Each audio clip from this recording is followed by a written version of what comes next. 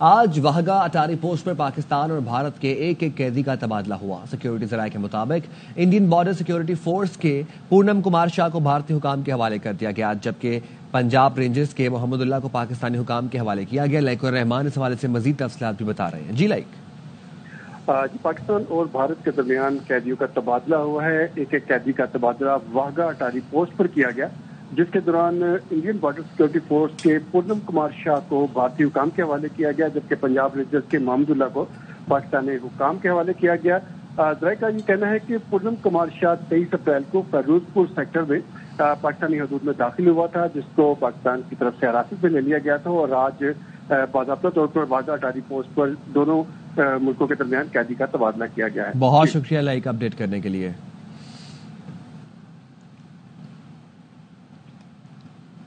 برطانوی پارلیمنٹرین نے سنتاس معاہدے کی معطلی کا معاملہ اپنے ایوان میں اٹھا دیا۔ گریٹر مانچسٹر سے رکن پارلیمنٹ نے معاہدے کا معاملہ اٹھایا۔ رکن پارلیمنٹ جیمز فرتھ نے کہا، برطانیہ پاکستان اور بھارت کے درمیان سنتاس معاہدے جیسے معاہدوں کا تحفظ یقینی بنائے، پانی کو سیاسی ہتھیار کے طور پر استعمال نہیں کرنا چاہیے۔ برطانوی وزیر خارجہ ڈیوڈ لیمی نے کہا، سنتاس معاہدے کی سنگینی کا ادارک ہے۔ بحران پر بھارتی اور پاکستانی ہم منصب سے 4 بار گفتگو کی گئی۔ Minister assure the House that the government will continue its diplomatic efforts and dialogue to ensure lasting peace, including the vital protection of water access under the Indus Water Treaty, which must not be weaponized in any escalation. The situation in India and Pakistan is deeply unsettling for over 3 million UK British nationals that stem from those two countries. I have spoken to my Indian and Pakistani counterparts 4 times. I stay in close touch with Secretary of State Rubio, my counterparts in Saudi Arabia and UAE. We will do all we can, and we encourage both India and Pakistan to maintain their commitment like the Indus Water Treaty. Security ذرائع کا کہنا ہے بھارتی فضائیہ کے pilot زخمی یا لاپتہ بھی ہوئے ہیں۔ ایک طیارہ اننت ناگ میں گر کر تباہ ہوا۔ ایجیکشن سیٹ برآمد ہوئی ہے۔ بھارتی فضائیہ کا دوسرا طیارہ پامپور پلوامہ میں گر کر تباہ ہوا۔ دونوں پائلٹ شدید زخمی حالت میں سری نگر اسپتال منتقل کیے گئے۔ ایک اور لڑاکا طیارہ پنتھیال رامبن کے علاقے میں گر کر تباہ ہوا۔ Pilot flying officer Iqbal Singh کو زخمی حالت میں آرمی اسپتال ادھمپور پہنچایا گیا۔ بھارتی فضائیہ کا ایک طیارہ اخنور کے کھیتوں میں گرا، دونوں پائلٹ زخمی ہوئے، فوجی اسپتال منتقل کیے گئے۔ دشمن کا ایک طیارہ بھٹنڈا میں بھی تباہ ہوا ہے۔ سیکیورٹی ذرائع نے بتایا ہیرون RPV جموں کے مشرق میں 13 ناٹیکل میل کے فاصلے پر مار گرا گیا۔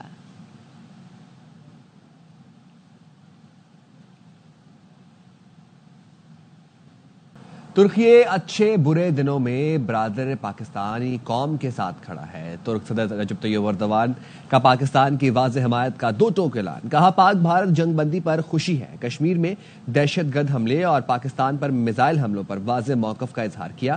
پاک بھارت تناؤ کم کرنے کے لیے انتھک کوششیں کی. ترک کابینہ اجلاس سے خطاب میں صدر ایردوان بولے پاک بھارت تناؤ انتہائی خطرناک سطح تک پہنچ گیا تھا.